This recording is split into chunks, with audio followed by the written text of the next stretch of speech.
ಜಯ್, ಅಲ್ಲಿ ಏನಾಯ್ತು ಅಂತ ಫೋನ್ ಮಾಡಿ ವಿಚಾರಿಸು.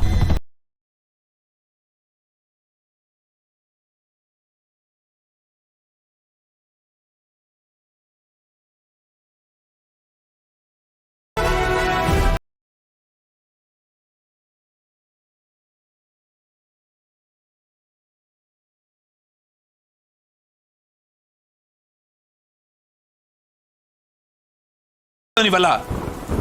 ಇಲ್ಲ ಬಾಸ್, ಅಲ್ಲಿ ಪೊಲೀಸ್ನವ್ರು ಬಂದ್ಬಿಟ್ರು, ಅದಕ್ಕೆ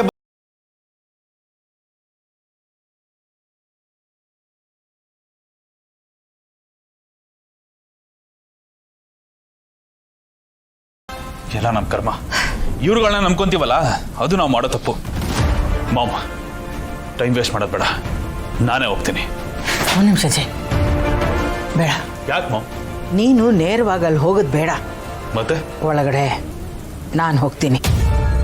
ಅಲ್ಲೇನು ನಡೀತಾ ಇದೆ ಅಂತ ನಾನು ನಿನಗೆ ಹೇಳ್ತೀನಿ. ಹೊರಗಡೆಯಿಂದ ಏನು ಮಾಡಬೇಕು ಅಂತ ನೀನು ಹೇಳು. ಯಾವುದೇ ಕಾರಣಕ್ಕೂ ನೀನಲ್ಲಿ ಕಾಣಿಸ್ಕೋಬಾರ್ದು. ನೀನು ಆಚೆನೇ ಇರು. ನಾನು ಹೇಳೋ ಟೈಮಿಗೆ ನೀನು ಒಳಗೆ ಬಾ. ಏನು ಇನ್ಫಾರ್ಮೇಷನ್ ಇರುತ್ತೋ ಅದನ್ನು ನಾನು ನಿನಗೆ ಪಾಸ್ ಮಾಡ್ತೀನಿ.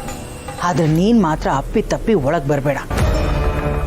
ಇದ್ರ ಹಿಂದೆ ನೀನಿದೆಯಾ ಅಂತ ಗೌತಮ್ ಗೊತ್ತಾದರೆ ಅವನು ತಮ್ಮಂತನೂ ಕೂಡ ನೋಡಲ್ಲ, ನೇರವಾಗಿ ಜೈಲಿಗೆ ಕಳಿಸ್ಬಿಡ್ತಾನೆ.